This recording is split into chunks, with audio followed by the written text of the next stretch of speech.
নুরুল হাসান সোহান ভাই বলছিল যে আবু সাইদের রংপুর, ওনার মুখে কথাটা শুনে খুব ভালো লাগছে। সবার আন্তরিকতা এবং ভালোবাসা, আবু সাইদের প্রতি যে শ্রদ্ধা সম্মান, এটা আমার খুব ভালো লাগলো।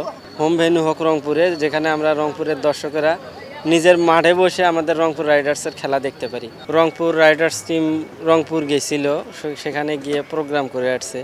ওখানে দেখলাম নুরুল হাসান সোহান ভাই বলছিল যে আবু সাইদের রংপুর, ওনার মুখে কথাটা শুনে খুব ভালো লাগছে। রংপুর গেছিলো, আমি ওখানে বাড়িতে ছিলাম না, আমি ঢাকায় ছিলাম কাজের কারণে। তো এখন এখানে ফিরে আসছে রংপুর রাইডার্স টিম, এখানে প্র্যাকটিস করলো, আসে দেখলাম এবং এখানে আসছি রংপুর রাইডার্সের হোম ভেন্যুতে। এখানে খুব ভালো লাগলো, দেখলাম, সবার সাথে দেখা সাক্ষাৎ করলাম। সবার আন্তরিকতা এবং ভালোবাসা, আবু সাইদের প্রতি যে শ্রদ্ধা সম্মান, এটা আমার খুব ভালো লাগলো।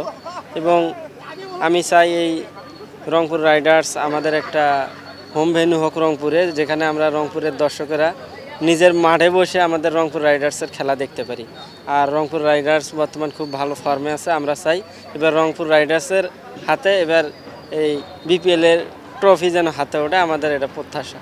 এটা খুব ভালো লাগে। এটা মূলত স্পন্সর কর্তৃপক্ষ, যে রংপুর রাইডার্সের যে মালিকানা আছে, ওনারা এটা দেখতেছে বা করতেছে, এটা খুব ভালো একটা জিনিস। এটা খুব ভালো লাগতেছে জিনিসটা। রংপুরের পছন্দের প্লেয়ার বর্তমান যিনি ক্যাপ্টেন আছেন নুরুল হাসান সোহান ভাই,